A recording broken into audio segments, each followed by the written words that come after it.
So this is Chinwag. This is going to be Chinwag number 9. Some of you will recognise this man, some of you may not recognise this man. This is somebody who's done an awful lot to help me get into pinball, and somebody who knows quite a lot about pinball machines. You probably know him on the forum as Chris B. How are you, mate? I'm very well, mate. How are you? I'm very good, thank you. It's nice to be here and having a chat with you today. Well, cheers. It's the final day of Pinfest. Yep.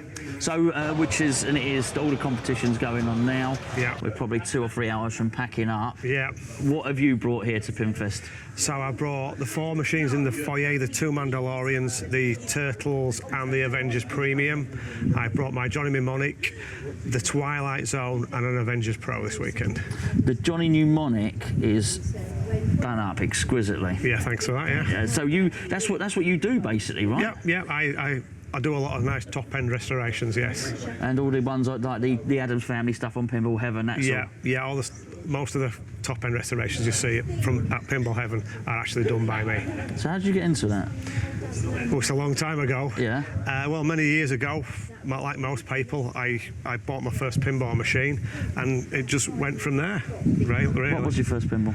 A Terminator 2 off of eBay, probably in about 2020, something like that, I think. Yeah, about 2020. You know, it's funny, as I didn't have a PC at the time, so I just went around to a friend's, and he'd got some video games, and I'm like, oh, nice one. He says, oh, there's this thing called eBay, and I'm like, oh, right, what's that then? He says, well, you can buy what you want, and you just bid on it. So I'm like, so pinball machines on there. And he typed in pinball machines, and all these pinball machines came up, and I said, well, what do you do? He said, well, tell me what you want to pay for something, and I'll just bid for you. And that's it. I won my first pinball machine. So how much? How much, you must know? £538. And sorry, when was this? 2020. 2020? No, sorry. 2000. Oh, right, okay, so it's like 21 years ago, whatever. Yeah. Okay, why? I don't understand the jump there. You come to your mate's house, he's got arcade machines. Why pinball? Why then? And it's a big investment at that 20 years ago. Yeah, I like the video games, and as a real young teenager, I played video games. I didn't play pinball, but in the 90s, when the pinball machine sort of came out, and I just walked past a pub, and there's a pinball machine in there, and I went in, and I played it, and I was hooked straight away. You know, and they changed it regularly. I was going places to play pinball, and as I got older, things moved on. I had a girlfriend, sort of all fizzled out. But when I became a single man again and discovered this eBay, I was like, I'd really like something like that. And that's my first purchase with a Terminator 2. So is that what led to you basically starting to restore them? Did you have to? I didn't buy it with any intentions of doing anything to it or anything like that. I bought it solely because I wanted to play it. And I played it, and I really enjoyed it. Friends came round. It was great. We had a few beers. But it was a little bit dirty. I thought it was great, but nowadays, looking back, it wasn't great. Yeah. But I give it a clean, and I had 6 months, a year maybe, and I thought, I'm a little bit bored. I'd like to buy something else. So I stuck it back on eBay, and it sold for about £850. So I thought, alarm bell started ringing then. I thought, if I can get something, add a little bit of value to it, and even if I got my money back then, I would have been happy. And so that basically how it took off. What was your job? I was a Volkswagen technician then. Okay, right, because that was going to be, I think, because the first time I ever got a pinball machine. Yeah. Well, actually, it's not true, to be fair. The first time I ever really saw one around my mate Spencer's house that you've met, yeah. I thought, how the bloody hell do you even get that bar off to open the coin door to find the latches? Well, so Yeah, well, I was the same. The guy delivered it to me. He told me how to take the bar off, turn the volume, taught me the basics, and I just went from there. At first, I was probably like most people, dead scared. I didn't want to change out in the menu or anything like that. But sometimes you have to, don't you? So you're forced to do it. But I think there was just one switch that didn't work on it, and I sold it with a switch not working on it. I did very little to it apart from clean it. But then I bought the next one I think I bought was a Funhouse off a guy in Sheffield, and I went to his house. I didn't actually win it but he said, the next person's cancelled, do you want to buy it? And you can have it for this much. So I says, yeah. And then I met him, and he was bringing them in from Germany then, and he knew how to fix them and everything. So I'd buy from him, I'd take it home, I'd say, this isn't working on it. He wouldn't tell me how to fix it, he'd just point me in the right direction, you know, and it was a really good way of learning it. You know, I say one of the bulbs seems to be working here. We'll check the bulbs, obviously, you know, check the fuses, and it might have some burnt connectors on, you know, and oh yeah, you're right, Ian, it's got burnt connectors, so you know, replace them. And I learned like that a lot of the time from him. He was just not telling me, just prompting me, and it was a really good way to learn. Because obviously it all makes sense to you now, but when you don't know and you take that back glass off and you look inside a WPC machine and all the circuit boards, you think there's no way I could ever diagnose what's gone wrong. I mean, in there. you know, somebody comes right to my house and they say, Jesus Christ, how do you not amend that? Look at all them boards, look at all them wires. But, you know, I've been doing it for 20 years and it's, you know, you can simplify it down. You know, the CPU, that does that. The display board does the display. It's not as hard as you think. Sure. But to somebody who just opens a back box and has a peek in, Jesus, they shut the back box and absolutely. Yes, if the sound's not working, you know, roughly where about that's, you know, okay, I'm dealing with that, the soundboard or whatever. Yeah, I sort of got that from the time when you were on the phone helping me. When I fixed the static that over the phone. Yeah, via the phone. Yeah. The phone. Yeah, that was something. Yeah, that'll teach me. It taught me two things. Number one, that Star Trek Next Generation is probably the heaviest game that you could ever wish to try and move. And that's why I was moving it on my own. That's why I took the back box off. Yeah. Well, wise idea. That's why you didn't get the call. I was on the forum saying help, and you actually said, right, do you know what? Not only can we get this sorted, let's get this sorted today. Yeah. Well, it's much easier. I think it's much easier rather to ping messages backwards and forwards, and they can get misinterpreted. Yeah. Just ring me, mate, and I'll talk you through it. Yeah. And we fixed it in 20 minutes or something. We did. And I bought some. You said, you need to buy these fuses because I remember to get it working, we had to nick a fuse from somewhere else. You said it's all right, you won't need that. Yeah, don't need that fuse. Just pop that in there. And you said just order some from him or whatever. I did, and I put it all back together. Yeah. But that's still quite a jump from doing all of that. Yeah. To you, what you do now, which is your job, right? Yeah, it is, yeah. So how long? What was the? Did it just build up? It just incrementally built up. Yeah, it went from. Well, the main reason to start the Chris B Pinballs was the fact that in 2012 I got really ill and I nearly died. So I didn't have any choice to pack my job in. Sure. I then became a house husband because I had a young girl. Yeah. So it was just obvious to do that. And I was, you know, doing a little bit of pinball. And then I rung Phil Palmer at Pinball Heaven, who I'd known for years. Sure. And said, Phil, I'm getting a little bit bored with being a house husband now. And I could probably spend a few days with my mum. Would you have any work? And he says, well, I've got an Elvis here. Come over, we'll have a chat and see what you can do. I came over, we cleaned it up and I workshopped it. And he says, oh, yeah. I'll get you some more work, and then I started working for Phil, and then I worked as just like a sole trader, and then as things got bigger, and I was buying and selling more, I was making more. I had to get VAT registered, so that's when Chris B Pinball started. And you know, the more you learn, the easier it gets. So the restorations now, you know, they're not as hard as they used to be, so that's how the restoration started, really. Well, I think the first. So sorry, you're still working with Phil, though. Yeah, I still work for Phil, as well as have my own company. Sure. Yes. I think the first one was when that I was really aware of, because I am fascinated by this, and I want to do another video with you at some point where I can actually. Well, I'm going, as you know, I'm going somewhere soon which has got a lot of your restorations in. I'll get a lot of the footage then, and then I'll do a video just on that. So we'll see it, but I won't be able to incorporate it in this video. But I was absolutely fascinated when I saw it. I think the first one that I saw, and you've got to remember, when you do something for a long time, like you do, you get used to it. Yeah. Whereas I think I come in with fresh eyes. So it was, if you remember, the High Speed 2. Yes. Which you'd filmed on the camera. I did, I did a little video, didn't I? You did. You sent it to me and you said, can you upload this? Yes. Right now. Yes. I looked at that and I thought, wow. Yeah. Now that was actually the first pinball machine I'd ever seen. It's going to sound crazy, but it will resonate with people. Yeah. It was the first time when I saw the inside of the cabinet was painted. Yeah. And I thought, wow. And I loved it. And then inside the back box, I think even the inside of that was black and red as well. I think it was painted black, but all the metalwork was powder coated red. It looked beautiful. I think so. Yeah. It looked beautiful. And I know you had the sound was done. You had the ZZ Top. I had the pin sound running the ZZ Top soundtrack on it. Yeah. But it was, and I think it was the first time I'd ever seen, I think, sort of chromed or polished. The polished lockdown bar and side rails. It wasn't chromed, it was highly polished. Yeah, yeah. And someone who does what you do, which is Keith. It wasn't until I went down to his as well, and I'd seen it on yours, and I saw Keith had done one as well. It's the first time I thought, wow, you can actually polish. How do you polish something to such a... The side rails are purchased as a polished item, right? Because when you polish them, they get so hot on the warp normally. So I buy those, but I have a guy who does all the metal plating and the polishing and the gold plating for me. So basically they're just done on a high-speed wheel. It does take time. Yeah, it's just like he has a big, massive grinding wheel with a mop on, and it's just basically runs it backwards and forwards, and it comes up like that. What about, again, I remember I've stripped down 2 playfields now, Star Trek and Judge Dredd. Yeah. That's not, you don't mind about doing that. That's not daunting for you anymore. You don't think, oh crikey, I would have ordered the nut and go back in. Obviously, I take pictures still. Yeah. It's foolish not to take pictures, isn't it? Yeah. But now, you know, the more you do it, the easier it gets, and particularly when you've repeated games, like God knows how many Addams Families I've done. Sure. You know where things go and things like that.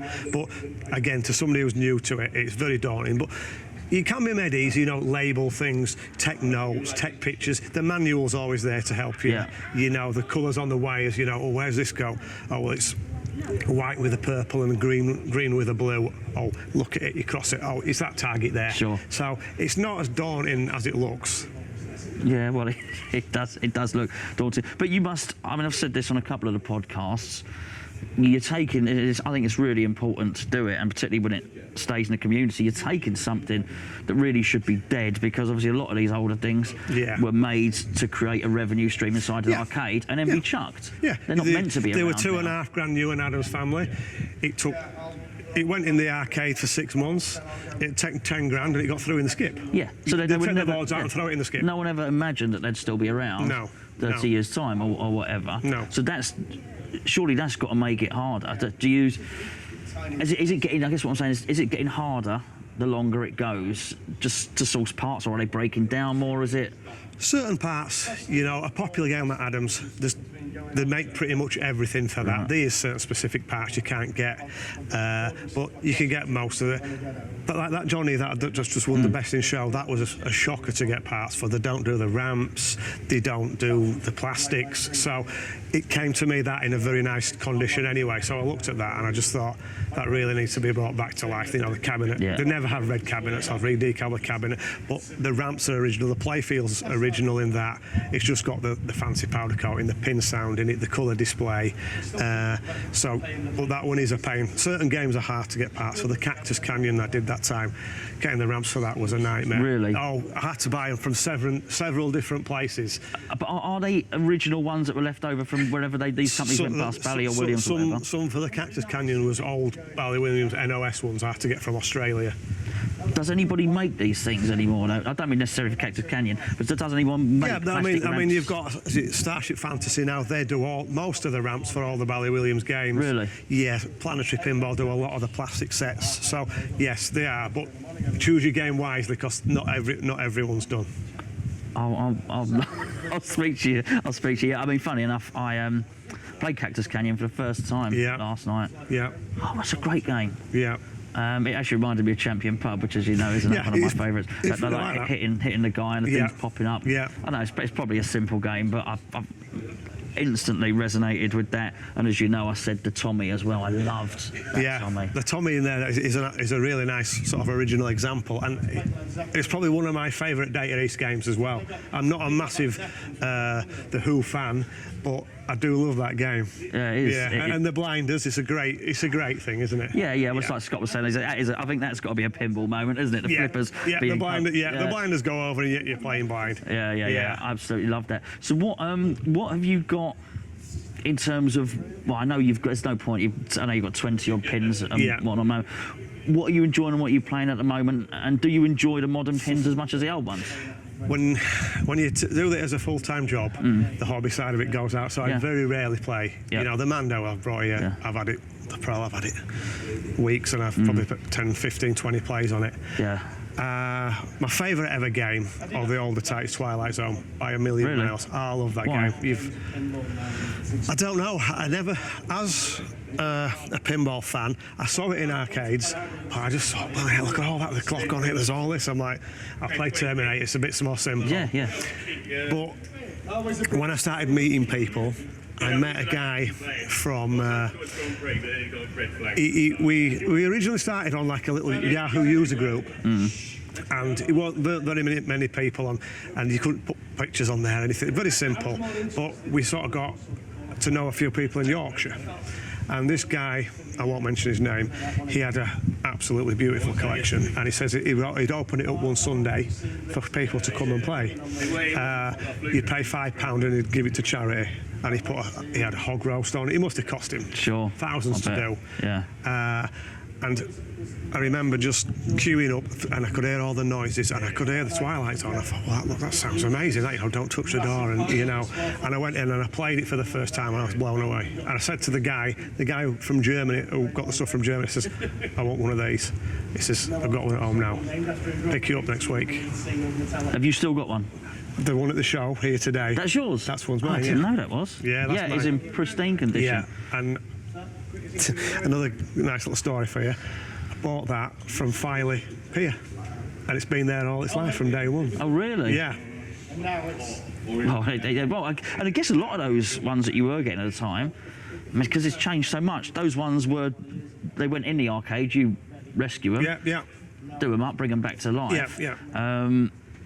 Whereas now, so many of the games are designed to go into the game. I always say, the old games are designed to take 50 pence out of your pocket. Yeah. The new game's designed to clear your bank account, basically. So they're still taking your money, just a lot quicker. Have you noticed a difference in the build quality? What are your thoughts on that between the new games and the old ones? Well, your Bally Williams or your Masters, they were producing tons of these. They had the best game designers, and they were made to last. Well, they wanted us to buy another game, didn't they? Yeah. But they were well built. It's like anything in today's market now, everything's surface mounted on the boards. They're not designed to be repaired, either they just throw away and put another board in. So there's that. But the Bally Williams games are rock solid, and they have been from day one, I think.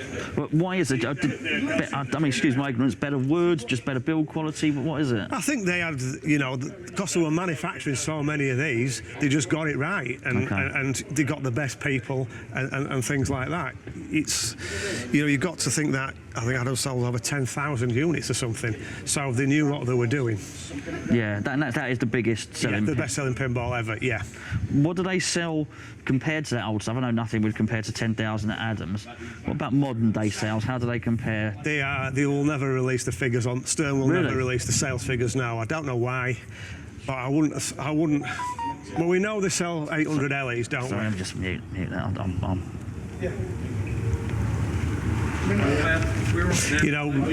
We know they typically sell what the LEs sell out, don't they? So we know they're selling between 500 to 800 of them. LEs? Yeah. LE, the limited edition are usually limited to between 500 and 800, and they sell out. Most of the time, sell out. So how many games are they selling? What do you reckon? 2,000, 3,000? Yeah, I say 2,000 or 3,000. Yeah. Okay. It's not 10,000, is it?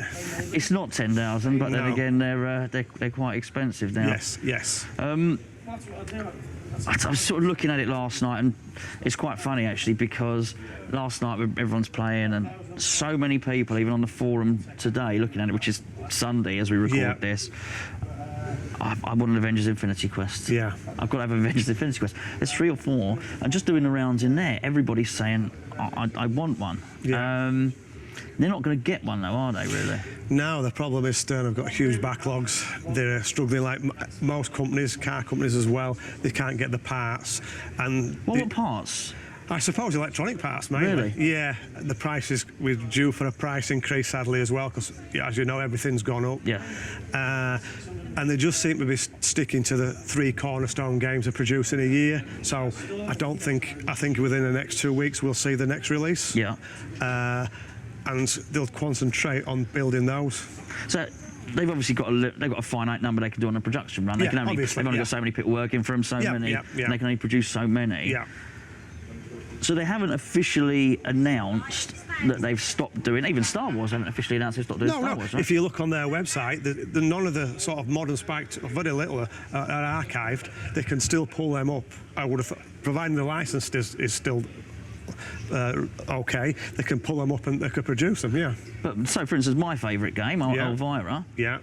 They could sell loads of those, and for probably more money than they could sell the newer titles for. Yeah. But they won't get a production line going just to do that. When they produce a new game, there's a big buzz about it, isn't there? So, sure. You know, they're instantly going to sell at least, let's say 2,000 on a production, the first production run. You know, they won't have orders for, I wouldn't have thought, for 2,000 Deadpools, let's say. No. They'll have orders for 300 Deadpools and on a back order. Okay, or you know, 600 Elviras, or you know, stuff like that. So I think it's just easier to produce one run of the next batch. So, I mean, as far as we know on that Avengers Infinity Quest, it's interesting to talk about just because we know there's a new one coming soon. We're here and there's so many people talking about it. And you've just sold one. Yeah. And you've got one in the foyer, which at 1 o'clock in the morning, after 7 beers, I managed to almost get 100 million on, which I was really...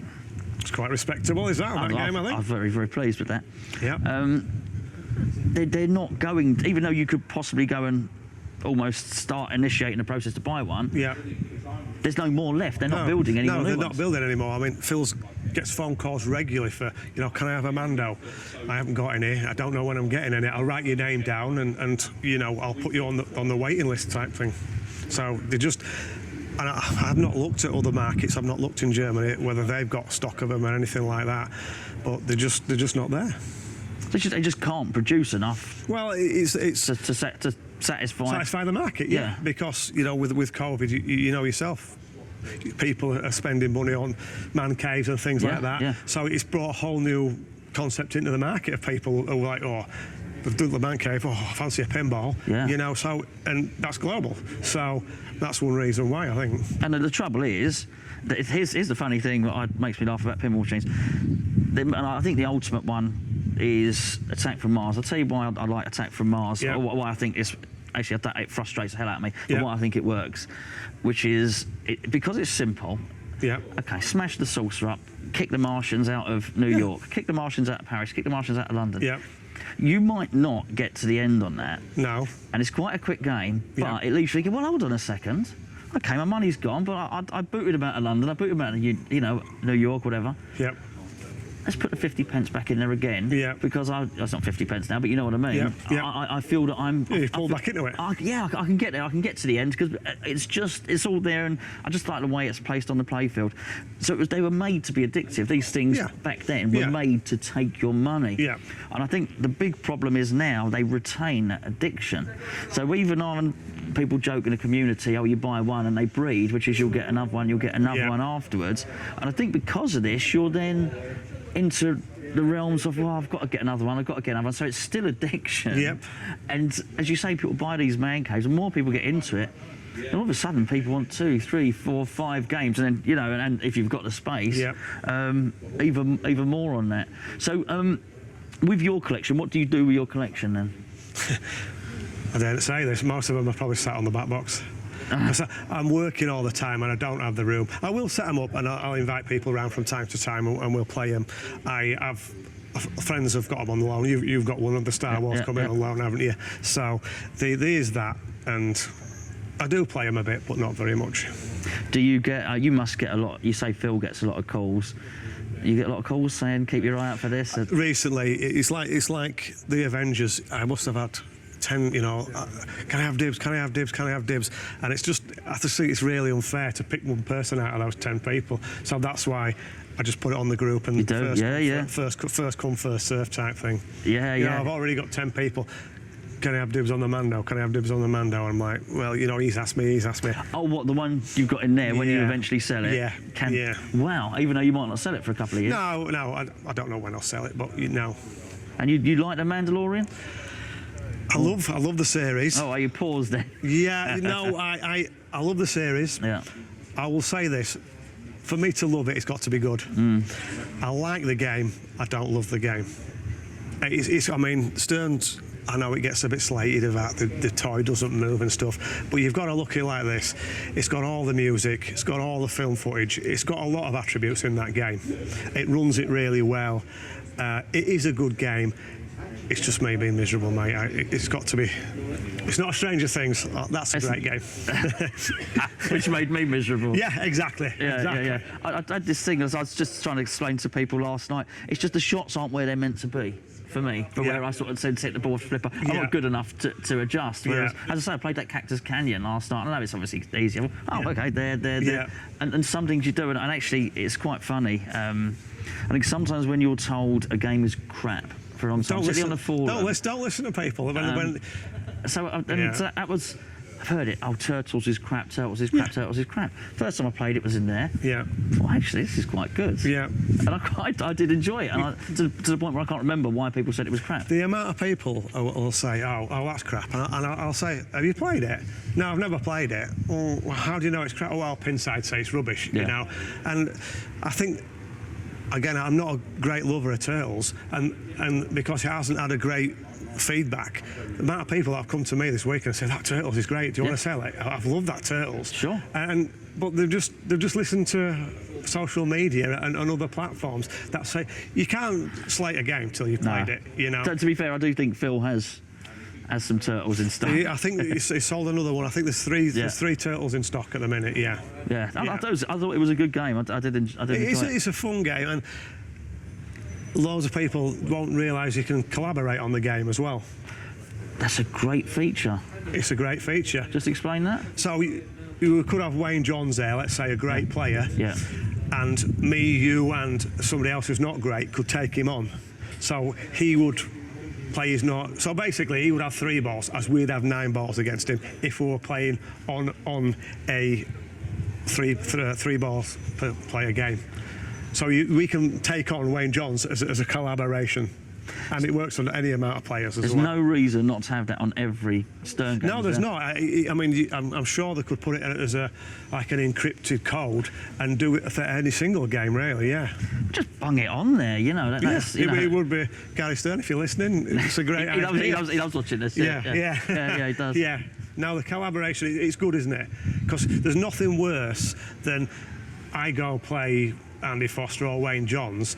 You know, I'm on there 1 minute and then I have to grab the bar stool for half an hour and sit and watch them. There's nothing worse than that. I'd never discovered that until this weekend. No. It's the first time I've seen really good players. Yes. You know, because I normally play with Spencer and Andy, who are terrible. Yeah. You know, and I'm even better than them, so I'm only saying that to one of them. I'm going to watch it. To see the really good players. And the way they move the machine as well. I'm not like that. I don't move the machine. They're amazing. No, I'm frozen by fear. I don't move the machine at all. No. I've got a lot of work to do, and just watching that tournament get to its final, the final phases there, and how competitive everybody is is amazing. That was been a real education sort of coming to this. Just before we finish, what have you? Because you obviously get whispers and whatnot, 'cause you're in the industry. What are you hearing about? Well, let's talk about 2 things. Number one, Stern's latest release, which we think is Godzilla. Yeah. What have you heard about that, and what about what might follow it? I'm hearing, I think everybody knows it's going to be an Elwyn game. He's saying that he's put everything into it. So if it's anything like Avengers, the flow on it, it should be it should be a great game. The theme, I'm not sure about. Is it going to be a cartoon? Is it going to be a film? We don't know that. You wouldn't know, would you? Yeah. We don't know yet. And I'm suspecting an announcement probably in a couple of weeks. Okay. And they're normally pretty good if they announce it the week after. The Pro will be on the production line ready to go. Are you getting one? I've ordered a Pro and a Premium, yeah. There you go. Absolutely. Let's hope the price increase isn't too much. No, yeah. Well, as you know, I'm in on a Pro as well, so fingers crossed. It's got it, but I feel, you know, for all the reasons we discussed, there's nothing else available. No. You might as well. It's Elwyn, so it's going to be decent, and worst comes to worst, someone's going to buy it off you. We haven't seen a flop Elwyn game yet, have we? No. You know, we've had Iron Maiden, we've had, help me out here. Jurassic Park, yeah. and Avengers Infinity. And Avengers. So that's 3 of probably Stern's top-selling games over the last 2 years. Yeah, really highly rated. You know, if you're going to go like that, it's going to be good, and it's going to be a great player's game. And probably why they thought it was okay to let Steve Ritchie go. You know, the old guard, I think, the passing you the know, old Steve guards and Ritchie was a legend in his own right in the 90s. But I think, like most of these legend, you know, you're never a legend forever. No. And Elwyn has come in with new ideas. He's a player himself, an absolutely amazing player from what I've seen, and he's brought new ideas, new concepts into it, and he's very, very passionate about what he does. So he sort of trumped Steve Ritchie, I think. Yeah, well, yeah, there you go. You know, back in the 90s he wouldn't have done. No. But today and I think you've got the Eric Mignot guy over at Jersey Jack, who brought us a Gonzo. Again, they're just on a different level to these older type of guys. But I think they're probably designers for the home environment. Maybe I think so. Actually, Yes. you know, to actually produce games for an arcade, Ritchie was the right man at the right time. Yeah. To actually produce something that's actually going to come back to the flippers. The ramp comes back to the flippers each and every time. Yeah. I think, as you know, when you've got a game in your home environment and you've got it there for months and months, you can learn every nuanced strategy of the game. Yes. Then you know, it's something different. It's a little bit of a. Yeah, I guess new designers for the change. The change in pinball. Just finally, do you think pinball's growing? I think it is growing. I do think it will take a turn although if new blood and younger people come back into it and keep coming into it, then there's no reason it can't carry on. But predominantly, what do you say? Between 30 and 50 years old. A lot of people here. Yeah, I guess so. Yeah. So you know, it's like a classic car. It's only a classic for that era that person wanted it. So, sure. But pinball's carried on. You know, they stopped making Ford Capris in 19 so they've not stopped making pinball machines, and they've progressed on as well. So, fingers crossed, it'll keep going. Hopefully, mate. Hopefully. Yeah. Chris. Cheers, Pleasure, mate. Pleasure. And we will catch up soon. Thank you very much. Nice one.